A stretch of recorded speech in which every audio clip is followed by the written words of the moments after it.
No he dicho mucho más en la presentación porque me reservaba esto para ahora. Esta que veis aquí es nuestra veterana, nuestra mujer récord. Esta es la 5ª vez ya que va a hacer una ponencia en nuestras quedadas. Solo se perdió la primera precisamente aquí, así que hoy ya casi cierras el círculo, ¿no? Hoy ya completamos esta historia, este idilio que tienes tú con las quedadas, que además tiene una historia muy bonita que creo que representa lo que son las quedadas. Esto que veis aquí nació de alguna forma el 4 de mayo de 2019. Elche Misterio, Leyenda y Tradición. Este libro nace el 4 de mayo de 2019 porque ese fue el día que celebramos la segunda quedada de Amigos del Misterio en Valencia. Fue en Manises. Verónica aquel día por primera vez hacía su ponencia, pero fijaos lo que son las cosas y qué son exactamente las quedadas, que ella, creo que fue por la mañana, como siempre, y Santi García, que está a punto de llegar, hizo su ponencia por la tarde. Ellos no se conocían. Se conocieron ese día, y como soy un desastre para las fechas, ¿cuándo se publicó el libro? Pues eso, 2 años después, Santi y Verónica habían escrito un libro juntos.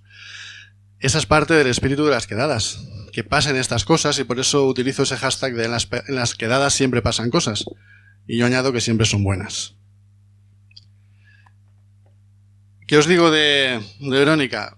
La he presentado tantas veces que, claro, esto es un poco repetirse, pero como algunos no la conoceréis, criminóloga, trabajadora social, presidenta de la asociación Invescrim, responsable de las rutas misteriosas, que os recomiendo si pasáis por Elche, allí en Elche, autora del libro que os comentaba, de Elche Misterio, Leyenda y Tradición, con Santi García, y de los misterios del Baix Vinalopó, en esta ocasión en solitario, además porque Santi le dijo que o escribía en solitario o no volvíais a colaborar, y ella, que es muy obediente, le hizo caso y publicó otro libro. Verónica, ¿qué te voy a contar? Que ya sabes dónde estás, en tu casa. Deleítanos, por favor. Gracias.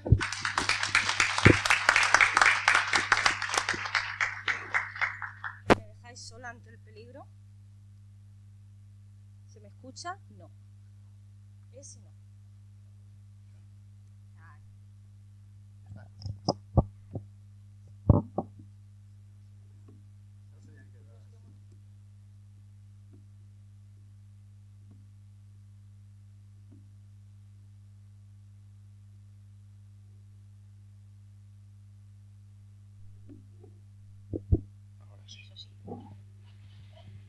¿Qué tal? ¿Me escucháis? Aunque es cierto que yo tengo un vozarrón que sin micrófono me vais a poder escuchar perfectamente. Lo primero, deciros buenos días y deciros muchas gracias, porque me encanta volver a ver gente conocida, me encanta volver a compartir, me encanta volver a las quedadas y me encanta conocer gente nueva. Porque como bien dice Chus siempre, en las quedadas pasan cosas. Además es una frase muy suya y puedo prometer y prometo que pasan cosas. Y a ver si hoy también pasan cosas. De hecho, hoy le voy a dar una vuelta a lo que suelo hacer, ¿no? Me tenéis como la criminóloga. Sabéis perfectamente que siempre os aporto perfiles, mentes, personas reales, análisis, y me tenéis más o menos en esa línea, y me tenéis encajada. Hoy os traigo Elche Misterioso. Le voy a dar una vuelta a todo lo que conocéis de mí, y lo hago por primera vez aquí, es decir, este va a ser mi estreno delante de un público así calladito y la mar de bien portado como sois vosotros. De hecho, como bien decía Chus, soy trabajadora social, soy criminóloga, soy analista, soy detective, soy muchas cosas. Pero es que al final la tierra me llama. La tierra me tira, no puedo evitarlo. Y de alguna manera, hoy quiero transmitiros ese amor que tengo hacia lo propio, hacia lo que a mí me toca. Chus además hablaba de lo de rutas misteriosas, de la Asociación Cultural Invescrim, que es además la que presido desde finales de 2019. Luego la pandemia nos jugó una mala pasada a todos por igual y acabaron paralizadas las actividades, pero os prometo que las hemos retomado y además a base de bien. Como bien ha explicado, coautora de Elche Misterio, Leyenda y Tradición con Santi García, al que estamos todos aquí esperando como si fuera agua de mayo, y Los misterios del Baix Vinalopó, que es esa la creación en solitario que tengo. Entonces, en cierto modo, hoy voy a hacer una combinación de ambas cosas, ¿no? Esa combinación va a partir de historias concretas. Quiero transmitiros ese amor a todos por igual y lo voy a hacer desde espacios con sus imágenes, ¿vale? Es como si mentalmente hoy nos trasladáramos a Elche y de una forma u otra despertásemos todo nuestro amor hacia la ciudad. Vamos a empezar por el fantasma de la biblioteca. Me encanta además empezar fuerte. Empezar con fantasmas parece que suena bien, ¿verdad? Estamos tremendamente acostumbrados a convivir con esa palabra. Pues vamos a empezar por ahí.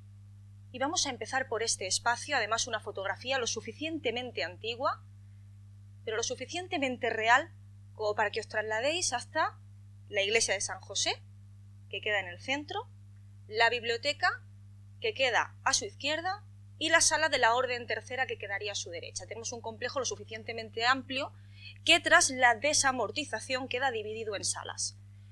Pues vamos a la biblioteca. De hecho, nos vamos a la biblioteca porque es un edificio que ha tenido muchísimos usos a lo largo de su historia. Muchísimos. Ha sido convento franciscano en sus inicios, ese fue su nacimiento, su realidad. Posteriormente quedaría reconvertido en Hospital de la Caridad. Nuestros mayores lo siguen recordando. Y en los 80 se reactiva, tras llevar muchísimo tiempo abandonado, como una biblioteca. Y se mantiene su esencia, ¿vale? De hecho, os pongo una fotillo medio que del claustro, porque va a ser el protagonista de nuestras historias más controvertidas. En ese claustro que además hace nada, un par de mesecillos, estamos presentando los misterios del Baile en Alopó, porque era el lugar perfecto, no podía haber otra elección. Ese interior es el protagonista. ¿Por qué? Porque a finales de los 90 se instalará en ese claustro una exposición de cuadros. Una exposición lo suficientemente valiosa, demasiado, como para necesitar vigilancia diurna y nocturna. Y es cierto que todos los vigilantes reportan hechos, llamémoslo, inexplicables. Vamos a llamarlo así. Cosas que en un principio, así nosotros mismos, no podemos darle una explicación lógica. Algún libro que aparece donde no debe, algún cubo de agua, alguna limpiadora que se le cae, es decir, cosas que en principio pues, no tienen explicación. Pero la historia en profundidad que genera esa leyenda, ese fantasma, parte de la experiencia de un vigilante, que durante una noche en la que se encuentra allí haciendo su trabajo para evitar que nadie robe lo que no le pertenece, se topa de bruces con una sombra. Él había estado escuchando, y lo había estado escuchando además a base de bien durante toda la noche, un sonido que correspondería con arrastrar de cadenas. Y efectivamente, si yo fuera vigilante, intuiría que alguien ha venido a robarme algo al lugar donde yo estoy haciendo mi trabajo. Claro, evidentemente lo que encontró nuestro vigilante no fue exactamente un ladrón, sino que fue una sombra que acabó identificando en ese espacio de la foto. Una sombra que en principio pensó que pertenecía a alguien, pero en realidad no pertenecía a ningún objeto ni a ninguna persona. Él mismo llega a dilucidar que aquello pertenece a un fraile. ¿Por qué? Porque deduce el hábito en la imagen. Puede identificar la falda, el cinturón, las mangas e incluso la capucha colocada. Y lo identifica bien, tanto como para describirlo. De hecho, incluso hace algunos añadidos de tipo de no tiene piernas para caminar, parece que sobrevuela el suelo. E incluso dice que la cara o el rostro no podía ser humana por la expresión que tenía. Claro, esa historia, tal y como sucede, empieza a despertar otras muchas, porque parece ser que no había sido el único que lo había visto, y ya no solo eso, no fue el único que lo vio, porque de aquí se ha generado toda una leyenda urbana. Una leyenda urbana que forma parte del día a día, ya no solo de las personas del barrio, de todos aquellos que viven allí y lo consideran como normal, sino de todos aquellos que cuando han leído los libros se han sentido identificados. Y es algo que me parece verdaderamente llamativo, ¿no? Porque es a partir de aquí cuando surgen muchas experiencias que incluso yo denomino patrones, personas que cumplen ciertas características en una determinada época. Ojo, porque ahí voy. La presencia del fantasma de la vela. Lo veis ahí bien, ¿no? Esta presencia, de la que mucha gente habla, es un patrón muy repetitivo. Esta experiencia además la cuento con bastante lujo de detalles en lo que sería el segundo libro, pero quiero que os quedéis con una cosa. Década de finales de los 80, principios de los 90, o sea, la misma etapa de la que os hablaba hace un momento, mujeres adolescentes, es decir, mujeres que en principio están en los 10, 11, 12 años, que van acompañadas a la biblioteca o a la iglesia y que su acompañante no ve nada, pero ellas se topan de bruces con la imagen de el fantasma de la vela, al que hemos bautizado así por una curiosidad. Ese fantasma de la vela se encuentra subiendo las escaleras, probablemente las del archivo histórico, siempre las sube y no las baja, y siempre porta la cabeza baja y un candil con una velita encendida en la mano. Ojo, porque además el patrón se repite exactamente igual. Mujeres que no se conocen de nada y han llegado a identificar esa figura en esta etapa, en ese momento y en ese espacio. Algunas desde el interior del edificio y otras desde el exterior. Y la cuestión es que estas historias llegan a mí de manera totalmente independiente, no se pueden cruzar porque estas mujeres nada tienen que ver entre sí. Pero qué curioso que siempre sean mujeres. Luego hay otra cuestión verdaderamente llamativa. Los ruidos extraños, los libros que se caen, los extintores que se activan y las alarmas que se activan sin razón. Ahí voy. Porque esas alarmas parece que juegan una mala pasada a más de uno.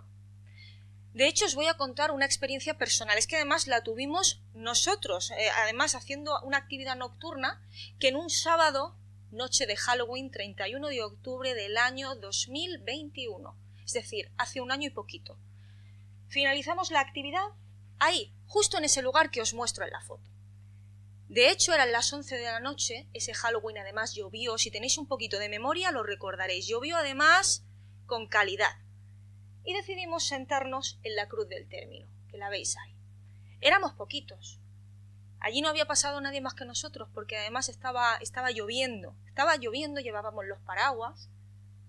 Pues os puedo decir que las alarmas se activaron sin razón. ¿Que se pueden activar? Cuestión de tormenta, vale. Pero es que os doy un dato curioso. Más de 20 minutos sonaron, porque estuvimos allí. Nadie vino a desactivarlas y ningún vecino salió al balcón. Que eso es ya lo que más me llama la atención de cualquier parámetro. ¿Verdad que vosotros, cuando escucháis algo fuera, tenéis la curiosidad de alcanzar la ventana, de salir al balcón, de preguntaros qué pasa ahí, como si podéis tocar o ayudar o lo que sea? Pues nadie lo hizo. Y es algo que a mí me demuestra un detalle. Están acostumbrados. Muy acostumbrados, tanto que lo han implicado en su vida, lo han asumido como bueno, y quizá no sea tan bueno ni tan normal, pero ellos lo entienden así. De hecho, hace poquito nos llegó la historia, que esto el chico al que le pasó ni tan siquiera sabía que eso podía ser así, de que en el archivo histórico se habían activado unos extintores, solos, de tal manera que había echado a perder buena parte de un almacén que tenían. Él no sabía lo del fantasma. ¿Qué pasa? Que cuando, de una forma u otra, le llega esta historia, dice, ostras, pues es que yo recuerdo que hace un par de meses a mí me llaman por parte del seguro para hacer una limpieza porque ha pasado esto.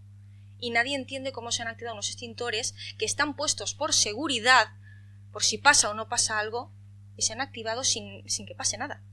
Pues algo quizá pasó, y no lo sabemos, y no somos capaces de explicarlo. Con esto os abro un poco la veda, ¿no? La veda de los fantasmas. Pero hay cosas que no me puedo dejar. ¿Por qué? Porque soy muy local, no lo puedo evitar en ese sentido, ¿no? Me tira lo mío y me tiran las imágenes sacras, me tiran las apariciones marianas, me tira un poquito todo este tema. Porque me parece muy curioso que en un momento de la historia, bueno, pues la patrona apareciera de una forma que un compañero escritor me dice, cuanto mínimo rara. Además me lo dice así. Y es verdad, porque la patrona llegó por el mar, según la teoría, ¿no? La patrona llega por el mar y, según cuenta el historiador más importante, que es Pere Ibarra, llega en una caja demasiado brillante a los ojos del guardacostas. Tan brillante que parece que llega a alucinar. Escucha cántigas mientras la está recibiendo, ve angelitos revolotear, pasan una serie de cosas que le provocan un desmayo. En la orilla del mar, 29 de diciembre, Ojo el frío que hacía. Ese desmayo, cuando termina y despierta, aquello no brillaba tanto. No era tan bonito como él había imaginado. 29 de diciembre de 1370. Ha pasado buen tiempo ya. Playa del Tamarit. ¿Y qué trae consigo esa caja? Ya no solo la imagen de la Virgen de la Asunción, la que luego convertiremos en patrona, sino que trae consigo la consueta. ¿Qué es la consueta? Esos primeros manuscritos medievales donde aparece todo lo relacionado con el misterio. Se presupone que iba dentro de ese enorme cajón, que ahí lo veis de una determinada manera, es la representación que cada año hacemos, pero bueno, era, se supone, muchísimo más pobre y más humilde de lo que aparece en la imagen. Esa es la representación con un guardacosta, Francesc Cantó, que hacemos cada año, y esa es la historia que nos han contado, de tal manera que nos la han contado y la hemos asumido como buena. Pero es que hay una versión alternativa, que a mí me llama horrores la atención. Aparece además en un libro medieval en el que se resumen montones de apariciones de imágenes sagradas en playas, en nuestras costas, que además aparecen todas más o menos por una misma época. De hecho, en Santa Pola también hay una historia muy curiosa relacionada con la Virgen del Loreto y cómo llega, cómo se salva la imagen y luego todo lo que pasa después. Pero es que esa versión alternativa incluye una figura hasta ahora inexplorada, la del marinero fantasma.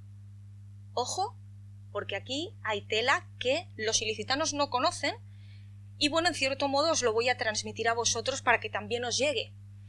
¿Por qué?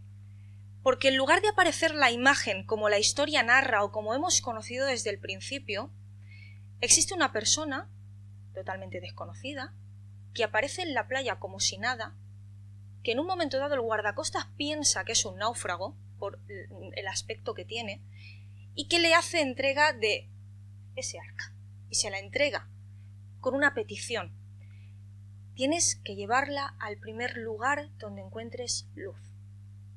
Claro, efectivamente es un encargo muy difícil, ¿no? Fijaos que estaba en la playa del Tamarit. La cuestión es que ese encargo se lo hace y el marinero desaparece, se esfuma a ojos del guardacostas. Era como una aparición y esa es la leyenda alternativa que se la entrega. Claro, Francesc Cantó se siente en la obligación de cumplir con ese encargo tan importante que le han hecho. La cuestión es que estuvo a caballo toda la noche con el arca encima y no encontraba un lugar donde hubiese luz. ¿Dónde hubo luz? En la entonces ermita de San Sebastián, que es como la conocemos ahora, entonces Hospital de la Caridad. Ahí es donde le abrieron las puertas para poder pasar la noche. Es decir, la versión es totalmente distinta a la que conocemos habitualmente, en la que tenemos una imagen que llega por el mar, que al final acaba perteneciendo a Elche, que la veneramos incluso ahí, en la ermita de San Sebastián. Hay una figura diferente. Y una figura diferente de la que no se habla. De hecho, ya no solo están ahí los misterios, sino que también están en el desarrollo de esa estancia, de esa imagen con nosotros. Ahí veis una imagen bien antigüita de lo que es la Basílica de Santa María antes del incendio, ¿no? Esa Basílica de Santa María que recordaréis por las grandes bodas, ahí en realidad no hay bancos, veis el espacio abierto, por eso esa gran diferencia, y ahí se celebra ese misterio de Elche cada año, ¿no? Por desgracia, la imagen desaparece, le voy a poner unas comillas así porque cada uno de vosotros podrá pensar lo que quiera, desaparece tras un incendio en 1936. Cuando el Frente Popular gana las elecciones, comienza la quema de iglesias. Es una parte de nuestra historia que no podemos negar. Dentro de la quema de las iglesias, le llegó el turno a la basílica. Todo el altar mayor quedó destrozado, el órgano, los retablos, todo. Y con ello, la desaparición, por eso le ponía las comillas, de la imagen de la Virgen. De hecho, la que veis en la actualidad es de 1940. En 1940 se reanudan las representaciones después de la guerra, pero poco o nada se sabe de la imagen original. Hay teorías de todo tipo. Teorías del tipo de se quemó, puede ser razonable. Unos clérigos la salvaron y la guardaron, puede tener sentido, pero han pasado demasiados años, no ha aparecido. Y hay algunas teorías mucho más curiosas, que es que la enterraron en el cementerio viejo, que la sacaron en un coche fúnebre, coche a caballo fúnebre para tratar de salvarla, y que la enterraron en un nicho de niño por su tamaño, porque además era muy pequeñita, era como yo o menos, fijaos si era pequeñita. Es que efectivamente lo era. Y ya no solo eso, era morena. Hay una canción que dice morena la que vino por el mar. La que tenemos ahora de morena tiene poco. Es otra de las razones por las que dicen las malas lenguas que se deshicieron de la imagen. La cuestión es que no sabemos dónde se encuentra. Teorías, un montón, pero al igual que apareció en algún momento, también desapareció. Y es que esa imagen, la Virgen de la Asunción en sí misma o su representación, está muy relacionada con esta leyenda. La leyenda del rayo de luna. Bonito, ¿verdad? Suena maravilloso, un rayo de luna. ¿Por qué un rayo de luna? Porque en aquel momento, siglo XV, la piratería hacía estragos en nuestras costas. Era el pan nuestro. Ella era su forma de vida y era una forma de delincuencia perfectamente establecida. Los piratas tenían por costumbre entrar, hacer todo lo que podían hacer en el periodo más corto de tiempo para que no los cazaran y salir con el botín. Pues Ben Tragel, que es la persona a la que hago referencia, haría lo suyo. Era uno de esos piratas que hicieron lo que tenían que hacer, ¿no? ¿Qué ocurre? Que cuando se van a retirar las tropas, Ben Tragel encuentra en su camino de retirada la imagen de una mujer que aparece y desaparece mientras intenta mantener contacto con ella. Tanto es así que al final cae rendido en una acequia y cuando se despierta de la acequia acaba en Elche otra vez, había llegado otra vez a la vila murada, tanto huir y la imagen de una mujer le había conducido hacia su encierro y, ¿por qué no?, pena de muerte, porque le habíamos capturado de vuelta otra vez en nuestro Elche. Claro, evidentemente la pena iba a ser capital, eso no tenía solución, pero esos últimos días los debía pasar en las mazmorras de este edificio, que por cierto os recomiendo encarecidamente visitar. Que a nadie se le olvide cuando pase por Elche visitar la Torre Calahorra, los domingos gratis, hay que hacer acopio de las cosas gratis y sé que a vosotros la cultura del misterio os gusta, este sitio os fascinará. Tanto es así que en esas mazmorras, cada noche, una misteriosa mujer, una misteriosa aparición, un rayo de luna, se va a colar por un ventanuco que no sé por qué motivo no sale la foto, no lo sé. Mayor misterio que las cosas que pasan en el directo. Pero vais a hacer acopio de una ventana, ¿vale? Todos la vais a imaginar, porque además era la única ventana que conectaba con el exterior. Él estaba encerrado, solo tenía ese contacto y cada noche se colaba un rayo de luna o una imagen con la que él podía interactuar. ¿Qué ocurre? Que no se sabe por qué motivo esa imagen le hacía sentir mejor persona. Tanto que decide cambiar, ¿no?, de lo malo que era a lo bueno que me vuelvo. Daos cuenta del detalle. Empieza a liberar a presos cristianos. Uno de ellos incluso viene a verle. Viene a que le diga las cosas a la cara, como se hacen aquí, ¿no? Y claro, evidentemente, y cuando se lo encuentra, el propio preso, que ya no era preso, le hace una propuesta, porque era párroco, era un clérigo. Le ofrece convertirse al cristianismo a cambio de una pena menor, es decir, una cadena perpetua, por ejemplo. ¿Suena bien la oferta? Suena bien porque uno acaba viviendo, que al fin y al cabo era la buena conclusión, pero claro, tiene que someterse a un proceso completo, un proceso de bautismo, un proceso de comunión, y cuando llega el momento de hacer la comunión lo hará en la basílica, justo en el lugar donde os he enseñado en la foto, donde baja la mangrana. Cuando llega allí arriba, al altar, encuentra la imagen de la Virgen de la Asunción, allí, en su altar mayor, y la señalará diciendo: Padre, es ella, es ella. Claro, es ella. ¿Quién es ella? La mujer que le había salvado el alma en un huerto de palmeras. La mujer que se comunicaba con él por la ventana. Qué gran historia, ¿verdad? Siglo XV, momento de demonizar todo lo árabe, de hacer que todo eso es malo, para demostrar que lo cristiano es lo mejor. Pues para que veáis cómo nos las gastábamos entonces, que utilizábamos estas leyendas para demostrarle al mundo que los moriscos tenían que quedar fuera y los cristianos tenían que quedar dentro. Pues esta es una de esas historias. Me apena que no podéis ver la ventana, porque la ventana no tiene precio, pero eso significa que tenéis que ir a ver la Calahorra en persona. todo pasa por algo. Entonces, eso es una ventana que tendréis que ver. Y de ahí me voy unos pasitos y me voy a la cárcel de Altamira.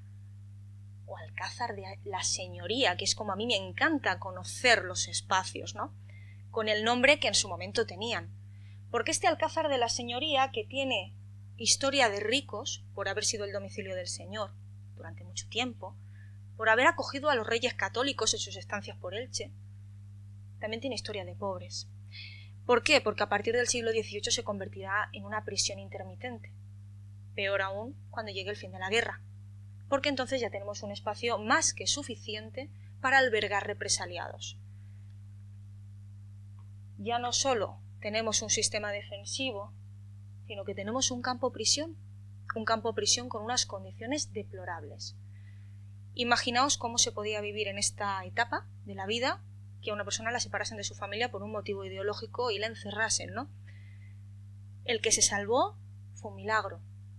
El que no se salvó acabó fusilado y enterrado sin honores en una fosa común. Y esto forma parte de nuestra historia, por desgracia, ¿no? Pero con los años lo reconvertimos. Reconvertimos esa torre del homenaje, que veis aquí a este lado. En la sala de la Dama hay unas oficinas. Y en 2006 acogimos a la Dama de Elche, ¿no? Por última vez, y considero además que seguramente será la última. Pues es en ese espacio, en esa sala de la Dama, donde todos en algún momento hemos hecho cola alguna vez, no sé si alguno fue en 2006 a encontrarse con la Dama más cerca que en Madrid, pero allí estuvimos, ¿no? Muchos de nosotros. En ese espacio donde hablan de susurros, de gritos, de voces que se escuchan por la noche. Y además es cierto que es un espacio muy cargado de energía. Muy cargado de energía donde curiosamente los aparatos electrónicos dejan de funcionar. A mí me llama esto mucho la atención. Además, lo cuento a título personal, ¿no? Porque yo fui una de esas personas que hizo su cola en el año 2006 y yo estuve allí. Estuve haciendo mis horitas, esperando ese minuto de gloria delante de la Dama, última vez, después ya será en Madrid. Y os puedo asegurar que mi cámara de fotos no conseguí que funcionara. Y durante años yo estaba convencida de que me había equivocado yo, ¿no? Que había cargado las baterías mal, que había cogido las pilas que no debía, y me autoconvencí, era demasiado joven. Pero con los años entendí que si me había pasado más veces en otros lugares, era porque probablemente ahí hay algo a lo que le gusta la energía de las baterías más que al aparato electrónico en cuestión. Y yo fui una de esas pobres que no tuvo la foto de gloria, pero no la tuvo porque no pude encender la cámara. No lo conseguí. Cosas curiosas que nos pasan en la vida. Cosas curiosas y posesiones, que yo sé que es un tema que también está muy en boga porque os llama mucho la atención. De hecho, las posesiones demoníacas aparecen en función de la década en los registros de la Inquisición de manera muy fervorosa o de manera más tranquila. Por ejemplo, la década de 1630 en Elche en sí mismo es un momento en el cual las posesiones demoníacas destacan entre los expedientes de mujeres. ¿Verdad? Es cuanto menos curioso. Vamos a decir que las mujeres están endemoniadas, ¿no? Y además así aparecía en los textos. 1630, ojo, cuando nace Ana García, la que se presupone ser la bruja local más importante. Ana García nace en ese año. Luego evoluciona y al final llegamos a pensar que es una bruja. Pero es que también en esta década es cuando Francisca Ruiz empieza a pulular. La pobre de Francisca Ruiz, del siglo XV, había sido viuda hasta en 3 ocasiones. De hecho, había tenido una infancia muy infeliz, porque perdió a sus padres cuando era una niña, se fue a vivir con unos familiares y a los 12 años la casaron. Primer matrimonio. Un primer matrimonio que, pues la vida no le da hijos, y ya no solo eso, sino que el varón muere enseguida, primer enviude. Ojo que esto los llamaban manchas en el expediente de una mujer. Entonces contrae matrimonio antes de la mayoría de edad, por segunda vez. Y el pobre hombre, del que tampoco tiene hijos, fallece antes de que ella cumpla los 18. Segunda mancha en el expediente. Así que decide contraer matrimonio una tercera. Una tercera que le dura algún añito más, que la vida le regala una hija, pero que también muere. 3 enviudes. ¿Qué pasa? Que esto, a nivel local, en los pequeños espacios, acabamos viendo a las mujeres como las que provocan esa muerte, ¿no? Algo tienes. Y tan algo tienes que una persona muy importante a nivel clerical en Alicante la convence para que se una a él. Vamos a dedicarle la vida a Dios, vas a dedicárselo. De hecho, incluso vas a dar a tu hija en adopción. La vas a entregar por ahí, porque tu vida está con nosotros. Y efectivamente, su vida estaba con ellos hasta que pasados unos añitos, empieza a provocar unas reacciones un tanto extrañas cada vez que entra al templo o cada vez que tiene que comulgar. De hecho, el expediente habla de reacciones descabelladas. Por ejemplo, cuando iba a comulgar, empezaba a suspirar como que le daba un ataque de ansiedad. Ellos veían que era como que estaba renegando de Dios. Cuando entraba a la iglesia se ponía como que no podía y la tenían que sacar. Es decir, todo le sentaba mal, todo lo católico. Efectivamente, nuestro señor referente acaba deduciendo que está endemoniada y llega incluso a practicarle exorcismos, torturas. Una de ellas, de las que le llega a practicar, es la llamada del submarino. Es una técnica que incluso hoy en día se sigue empleando. Es el señor que tenéis allí acostadito, al que le están intentando introducir agua por la garganta. Intentan a través de la asfixia, en este caso, exorcizarla. En el propio expediente decían, y salían los demonios con 3 cabezas, con 7 cabezas, y palabras malsonantes, y... Claro, ¿cómo no va a decir palabras malsonantes? Poneos vosotros en el lugar de que te estén intentando asfixiar, ¿no? Somos humanos todos. Con el tiempo se deduce que este hombre lo que hacía era abrazarla y derribarla al suelo, ¿vale? Fijaos en lo que estoy diciendo para tratar de paliar esos demonios.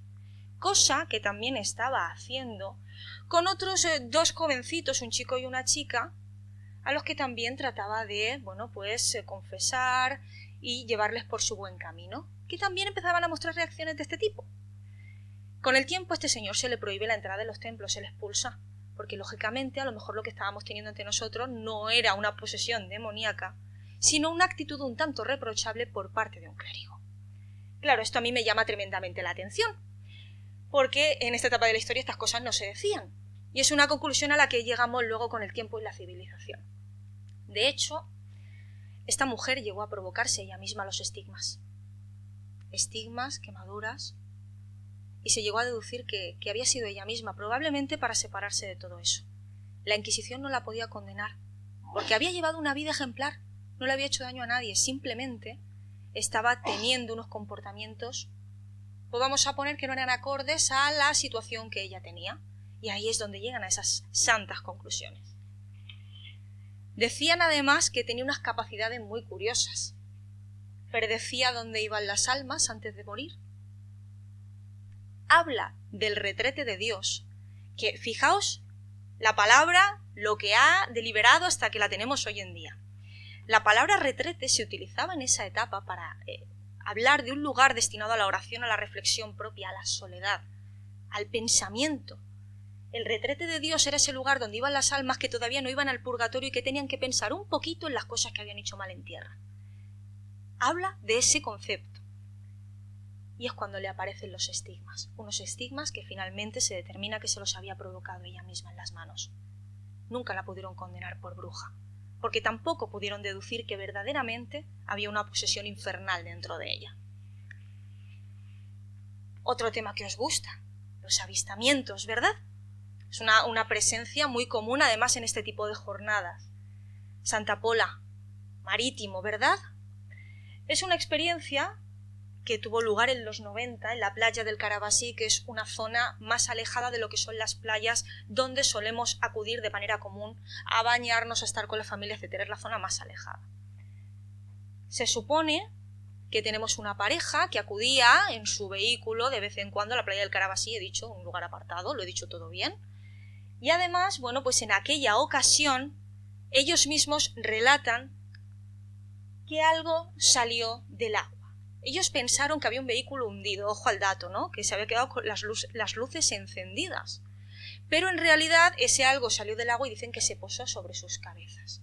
Un expediente del que a nivel militar no hay absolutamente nada, esto queda en tradición oral, pero ellos hablan de su relación con el avistamiento de Aluche. ¿Por qué motivo? Porque dicen que la nave en su bajo son capaces de deducir el símbolo humita, el que tanto conocéis, el que tanta relación ha tenido con la historia. Dicen que pudieron ver la H perfectamente dibujada en la base de aquel platillo volante. Y hasta establecieron relación con Margarita Ruiz de Liori. Seguro que habéis tenido contacto con esta figura, esta mujer es tan extraordinaria, que en nuestra historia de España ha representado tanto, y que luego acabó cortándole la mano a su hija después de muerta. Ojo al dato. Han habido teorías de todo tipo, desde que su hija estaba enferma porque le habían introducido algún tipo de virus mortal y tuvieron que acabar con ella y ella se quedó la mano como reliquia. Pero es que no se quedó solo la mano, le cortó algunas partecillas más del cuerpo. Entonces, el que le vea la relación es un poco complicado. Yo al menos me cuesta. Pero es cierto que al menos lo del símbolo humita a mí me llamó muchísimo la atención. Oye, quién sabe si en algún momento vais por la playa del Carabasí y os sucede algo. No lo sé, os pido que estéis pendientes, porque es un tema que me llama tremendamente la atención. Y este otro que me gusta, y otro que os gusta también a vosotros, ¿verdad? Porque la Ouija se ha transformado en parte de nuestro día a día, ¿verdad? Solemos tener interés por los muertos o por la comunicación con los muertos, ¿no? Saber qué hay más allá, saber si ese más allá nos puede responder, si puede haber un feedback. Y ahí es cuando aparece la Ouija, ¿no? Ese juego, en principio inofensivo, del que guardo yo un poco de reticencia, porque considero que en la vida hay que saber de todo o al menos utilizar las cosas. Y si alguien no sabe algo, pues mejor no meter los hocicos donde a uno no le llaman, ¿no? Porque la Ouija a mí me suscita mis respetos. De hecho, en Elche tenemos una experiencia muy curiosa, sucedida además en el espacio en el que, bueno, pues había una casa en Santa Ana 22, que nada tiene que ver con la edificación que hay ahora, pero sí es cierto que, bueno, pues existe una leyenda urbana, no voy a decir que sea más o menos real, pero sí es cierto, porque eso sí que he tenido esa constancia, que en esa zona sí han aparecido cuerpos. Y no solo los presuntos cuerpos de aquella Ouija mal cerrada, sino otros muchos más. Es decir, puede ser que estemos ante una antigua necrópolis. Ojo, Santa Ana 22, en las proximidades de la biblioteca municipal, que os hablaba al principio, ¿verdad? Ahí estamos. Pues es que tenemos montones de historias de presuntas ouijas que han salido mal, ¿verdad? Hemos crecido todos con alguna historia de este tipo que nos han trasladado nuestros padres y nuestros abuelos. La tradición oral. ¿Cuánta pupa hace o cuánto bien? Según se mire. Porque hay una leyenda urbana en Crevillente, el municipio cercano del Baix Vinalopó, forma parte además de la comarca, en la cual existe una ouija que no salió del todo como imaginaban. Y ahí, en ese del todo, en ese cajón desastre, es donde entran montones de informaciones que te da la gente y que ninguna coincide. Quedan unos chavales de 18 años en una casa, practican una ouija, a alguien le ocurre algo que no debe ocurrirle, alguien es poseído, alguien está haciendo comportamientos extraños. Daos cuenta la gran variedad de cosas que tiene la palabra. La cuestión es que al final uno de ellos muere en extrañas circunstancias. Extrañas, extrañísimas. Porque, ojo, que el miedo es gratis y el miedo es muy malo, probablemente de lo más malo que podamos tener en nuestra vida. Y efectivamente a lo mejor el miedo hace estragos, la sugestión, otra palabra que tenemos que tener muy en cuenta, muchísimo. Pero es que al final la sensación que tengo con este tipo de historias, en las que si se rompe un vaso, que si surgen ruidos, que si alguien es poseído, es que tenemos historias de todo tipo que nos ayudan a proteger a nuestras generaciones venideras, de aquello que no queremos que practiquen, o de aquello que puede hacerles mal. Os decía al principio que le tengo respeto a la Ouija, y probablemente todo esto tenga que ver con estas historias que al final se generan en la esencia de un pueblo, además en los pueblos pequeños con más ansiedad, que puedan tener esa finalidad oculta, ¿no? El evitar que la gente ponga en práctica ciertas actividades, yo lo llamo además incluso un deporte de riesgo, con lo cual, bueno, pues uno no pueda tener suficiente habilidad, suficiente sabiduría como para llevarlo a término. Y hay que evitar ciertas cosas, y probablemente ese sea el quid de la cuestión de todas estas ouijas mal cerradas. Daos cuenta, muertes similares y misteriosas en municipios cercanos, además es contagioso a nivel verbal, y probablemente con la finalidad de evitar esa práctica. Y los curanderos, evidentemente los curanderos, esa figura tan nuestra, tan arraigada, tan propia, especialmente en espacios pequeñitos, en los cuales, bueno, pues estas personas se encargan de curar enfermedades, curar, le pongo las comillas, que no aparecen en los libros de medicina. Ahogamientos, empachos, el mal del sol, seguro habéis escuchado un montón. ¿Y cuántas veces vuestros padres nos han llevado al curandero o curandera para haceros la medida? ¿Verdad? Es una cosa que forma parte de nuestro día a día. El mal de ojo, quitarnos el mal de ojo. Esa patología que no aparece en los libros, pero que nos provoca además una gran cantidad de síntomas que nos hacen sentir horrible. Ahí voy. Mal de ojo, culebrilla, el famoso herpes zóstero, como lo llaman en los libros, ¿no? Ojo, porque os acordáis de la leyenda, si la culebrilla cierra, mueres, ¿verdad? Y hemos crecido con esa leyenda. No he visto a nadie que muera, pero me da respeto, ¿vale? Las creencias aquí forman una parte importantísima. Las creencias son nuestro día a día. Creemos. Y creemos porque somos personas y porque necesitamos creer. La fe, ¿verdad? Nos solemos encomendar a cosas, en general. Hay quien lo hace con la religión cristiana, hay quien hace con la religión musulmana. Nos encomendamos porque necesitamos, como humanos, creer en algo más allá de nosotros, porque si no, vaya vida más aburrida tendríamos si en algún momento no pensáramos en qué nos depara el futuro. Por eso nos hacemos tantas preguntas relacionadas con la muerte, qué habrá más allá, queremos hablar, queremos que nos cuenten, es una curiosidad que nos invade todos los días. Y efectivamente, los curanderos es otra parte de nuestras creencias. De hecho, hay una historia real en Crevillente muy curiosa. Es una historia además que me ha llegado está un poco dispersa, pero la cuento con toda el alma porque es que además es una historia muy curiosa porque había un curandero en Crevillente. Seguramente no se llamaba el tío Rosa, seguramente no, y probablemente la persona que me lo contó ya le había disipado el recuerdo en el tiempo. Pero lo que sí recordaba era que era la típica persona que no cobraba y que no mentía. Porque esto es otra parte importante, ¿no? El fraude que hay en torno a todas estas cosas. Él me recuerda que ni cobraba ni mentía y que si algo no podía hacer por ti, pues no lo podía hacer y te iba a ser sincero desde el principio. De hecho, al tío Rosa le aseguraban poderes sobrenaturales, lo tenían como un dios. Y tal era ese endiosamiento que cuentan que cuando murió, en lo que quedaba de su casa, que ya no existe, creció un rosal la más de lustroso. Increíble. Fijaos en lo que es la leyenda urbana, ¿no? Pero la cuestión es que el rosal existió, los mayores lo recuerdan y los jóvenes también. Y quiero cerrar con esta. Misteriosas criaturas. Claro, no puede ser de otra manera, además, Santa Pola, isla de Tabarca. Un espacio además muy, muy pequeñito, muy amigable. Me encantaría que lo visitarais, no sé si alguna vez habéis estado en Tabarca. Solo podéis acceder a través del agua y podréis coger los barcos en Santa Pola, en Alicante. Pues ese lugar está cargado de leyenda simplemente por el hecho de que ha sido tan poquita la gente que ha vivido allí, que convivir con la leyenda y con la rondalla es el pan nuestro. De hecho, hay una leyenda urbana relacionada con la cova del Job Marí. La cova del Job Marí es un lugar increíblemente bonito. Es que además es una cavidad que se adentra en la tierra, que la gente la utiliza normalmente pues es como muy apartado y cuando buscas evitar a la gente vas allí, pero es muy inaccesible, es muy complicado llegar, ¿vale? O eres buen nadador o difícilmente podrás llegar hasta allí. Ojo al dato, porque quiero que lo veáis, ¿no?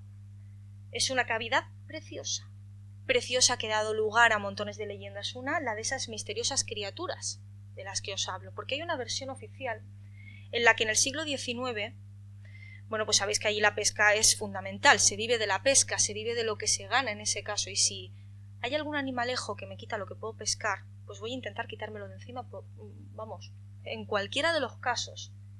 Efectivamente, unos marineros se dieron cuenta de que había una criatura que eran incapaces de identificar siempre merodeando por esta zona. Hacía un recorrido como un radiocassette. Siempre se repetía. Y ellos pensaban que había venido a robarles la pesca. Y ellos tenían que deshacerse de ello. Entonces, finalmente, bajaron ahí a ver qué era aquello que él custodiaba, que esa criatura custodiaba. Y encontraron una hembra de lobo marino con su cría. estaban muertos. Claro, evidentemente, la sensación que tienen es que esa criatura está custodiando esa tumba de una forma o de otra, no es capaz de separarse de aquello que es su propia vida. Además, son animales que van muy en conjunto, van muy en familia, y un fallecimiento pues los afecta mucho. Claro, los marineros intentaron rescatarlo, pero no lo consiguieron. Finalmente, el lobo marino falleció, como ellos dicen, en soledad. Y la tradición oral dice que cada año, cerca de una determinada fecha, todo el fondo marino se convierte en un cortejo fúnebre. Cortejo fúnebre en el que todas las especies acuden en recuerdo de ese entierro que él custodiaba.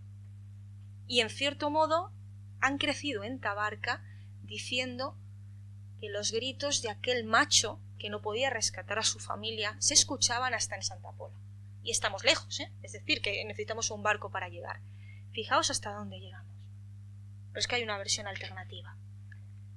Una versión que me gusta mucho. Porque ya no habla de lobos marinos, no. Habla de aquellos que lo vieron y que dijeron que lo que se encontraron fue una criatura mitad pez, mitad humano. De hecho, hablaba incluso de que tenía dos colas, que tenía aletas, que es cierto que el torso era el masculino, pero que evidentemente no era un humano a todos los niveles, más bien lo definían como un humanoide.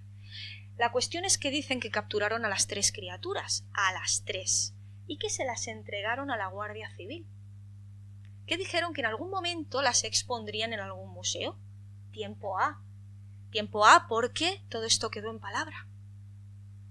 palabra de tabarquino, porque hasta la fecha nadie ha conseguido saber dónde están esos presuntos humanoides que fueron rescatados de la cova del John Marie. Fijaos. Por tanto, con esto, que creo que he cumplido como una campeona con mi tiempo, os recuerdo estos 2 libros. Es una parte importante de mi vida. Hay quien tiene hijos y los lleva. Yo no tengo, pues llevo los libros, uno por cada mano. Mi madre me dice que soy muy vendedora, pero es que no lo puedo evitar. Es que soy así, soy comercial y no lo puedo evitar. No lo puedo, yo soy una comercial nata. Si en algún momento tenéis alguna duda, lo queréis, lo necesitáis, no podéis vivir sin él y sin mí, estaré encantada de poder firmaros un ejemplar y de poder transmitiros ese amor que tengo por lo mío y por lo de alrededor. Espero que hayáis disfrutado. Esas son mis credenciales, es decir, mi correo. En cualquier red social, si me buscáis la chica pelirroja rarita, esa seré yo. Y en la web de Rutas Misteriosas, si en algún momento me queréis y me queréis ver en vivo y en directo, pues aún mejor. Así que la memoria del corazón elimina los malos recuerdos y magnifica los buenos. Y gracias a este artificio logramos sobrellevar el pasado. Porque el pasado forma parte de nosotros, siempre. El pasado es nuestra guía. Del pasado aprendemos. Y en el pasado no debemos vivir. Nunca. Solo tenemos que construir presente y futuro. Os doy las gracias, definitivamente, por estar aquí, por aguantar mi torrao, lo sé, pero además creo que os he mantenido despiertos, que será lo que yo quería, así que ya conocéis una parte de mí que no conocíais. Gracias.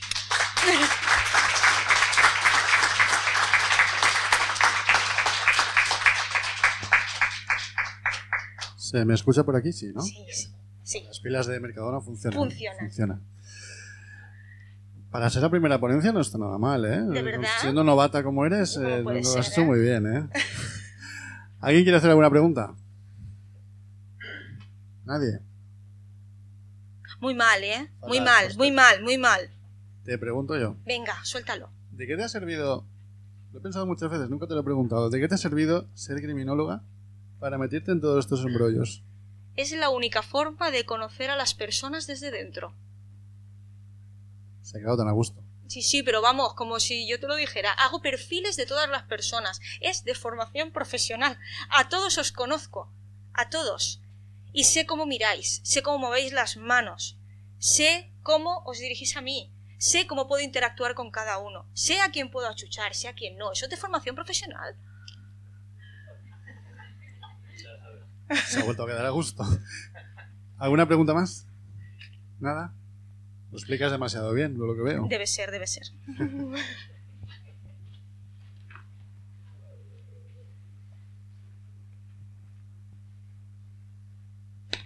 Pues sé que te vamos a llenar los armarios de la casa y tal, pero otro recuerdo más, es que...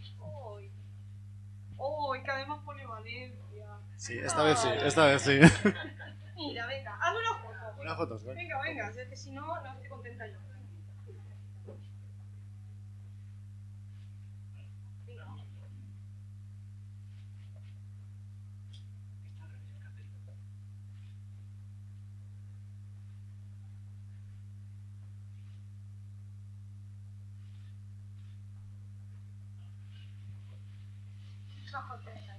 Muchísimas gracias.